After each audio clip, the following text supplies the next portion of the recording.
You've heard it before. Anime is better than American cartoons. But what does this mean exactly? It means that animation produced in Japan is better quality than that produced in the West. Now, this isn't an uncommon line. I agree with it myself, but you don't have to take my word for it. Thinking back to TV shows that were popular in the late 90s and early 2000s, it's not hard to see this distinction. Japanese shows made up a lot of the mainstream cool at the time. Shows like Pokemon, Dragon Ball Z, and Sailor Moon. Let's face it, I don't think it's hard to lure someone away from Hey Arnold when you've got stuff like this. It's time to do. Even if you consider yourself a real red-blooded fan of American cartoons, you can bet that some of your favorite shows had their animation outsourced to Japan. Now, saying anime is entirely better than Western animation is of course a huge generalization. America owns 3D animated movies, the entire industry. And I hear there's this French film called Triplets of Belleville. It won all these awards. I hear it's just like a Miyazaki movie. What people are really talking about is serialized, televised animation. We're going to call these cartoons in general. That's where you get something like this.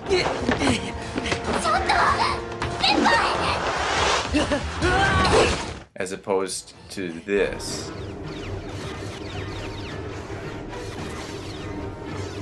Or this. 机票拿好了吗，文哥？文文，我等着你回来啊。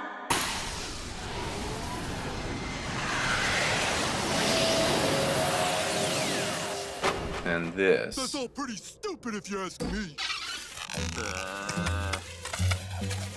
The quality of the visuals, the voice work, and the music is on another level entirely. Just think about the process. Imagine people slaving away for hundreds of hours hand-drawing the frames of animation. In something like this, it looks like they just took the assets out of an already made 3D film and puppeted them around a bit. Looks like something out of Gary's Mod. Nice! It's not just the presentation that's different though. Japanese animation is often based on pre-existing comics or books. These works are usually popular already, and for good reason. Some of the earliest anime was started by Tezuka Osamu, whose comics Astro Boy and Blackjack are full of complicated moral choices, themes of discrimination, and rich characters. Some of these children's shows come across as so advanced that over here we end up with fully grown adults watching them. Or even making 20-minute YouTube videos analyzing them. You think they do the reverse in Japan? Probably not. But that's because they're too busy watching Anna and the Snow Queen. So how did it get to be this way? Simply put, animation is big in Japan. The industry is just much larger. There's money flowing. Voice actors are also singers and celebrities. Comics, TV shows, toys. It's part of a vast entertainment network where things are merchandised and mass marketed. In North America, cartoons are essentially something out there to placate the kids. What can we do to compete? Anime's size is also its greatest weakness though. A large-scale production needs a lot of money, and that requires a safe bet by the producers. Old franchises are dug up from the grave and given a slick new CGI polish. Where have we seen this before? Think Hollywood movies. As the scale increases, creativity is sometimes restricted. And this brings us to Steven Universe. The creator of Steven Universe hails from the team behind Adventure Time, which means we're entering the world of 20-second opening songs on ukulele and one guy's name next to the title of his Gesamtkunstwerk. That's right, we're entering the world of indie cartoons. Shows like Adventure Time excel at delivering a lot of creativity and quirkiness in small 10-minute increments. They're kind of like what short films are to feature-length movies. I have to admit I had some pretty cynical reservations before watching Steven Universe. Was this show created for the Student Society of McGill University?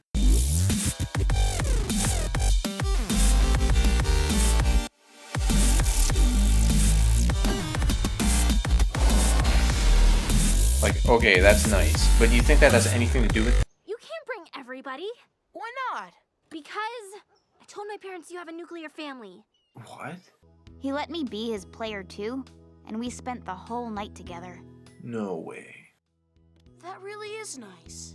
Must have been one great video game. Yeah, it was. You find out pretty quickly that this show is not just for show. Let me quickly give you the premise. Steven is a young teenager growing up in an interesting family setting. He has a distant, absentee father, and instead he's raised by 3 women, Garnet, Amethyst, and Pearl, who all kind of embody different parental role model types. Oh, I love Pearl. It's safer. You mean boringer. You mean more boring. Hey, Pearl. Come to check out some buff studs? No. This rich premise allows for all kinds of parent-child relationships, child-child relationships, even parent-parent relationships. The show does not back away from difficult topics and not so subtle references. You're no fun anymore. This is why we never form Opal. We don't form Opal because you're difficult and a mess. These kinds of things aren't treated as throwaway jokes for the parents in the audience, or as I like to say, Pixar jokes. The show is not here to fill some kind of agenda. It is the agenda. What we get are concise episodes dedicated to expressing some kind of idea. It's painted out in small but very intentional strokes. It's in this way I find the show takes its small scale and limited resources and turns cheapness into minimalism. You can see this in the directness of the writing, in the simple but effective animation, and the charming but understated soundtrack as well. Yes, give me that major 7. This is where I think Steven Universe is completely at odds with the large-scale Japanese anime industry. Just as a quick example, take a look at the anime film The Girl Who Leapt Through Time. It was based on a novel and then turned into a large-scale animation production.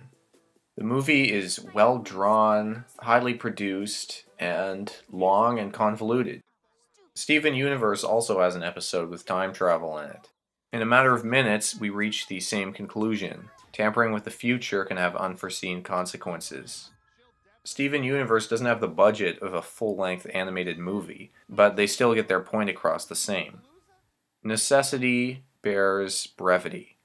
And you know, where there's brevity, there's wit.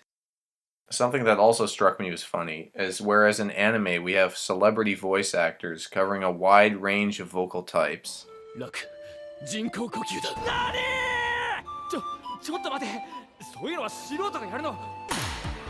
なんだ見ていかないのか。どうせ勝つ試合です。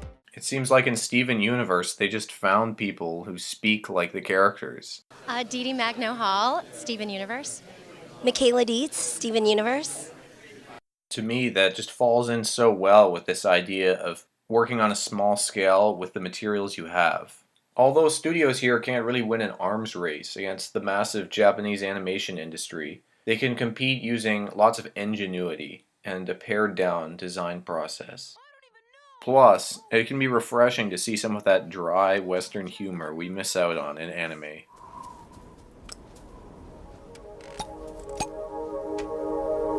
Now, you might be wondering, why is a grown adult taking all this time to talk about children's cartoons? A quote comes to mind for this. It's from an Entertainment Weekly review of Adventure Time. Actually, the reason I remember this quote is because it's on the Wikipedia page.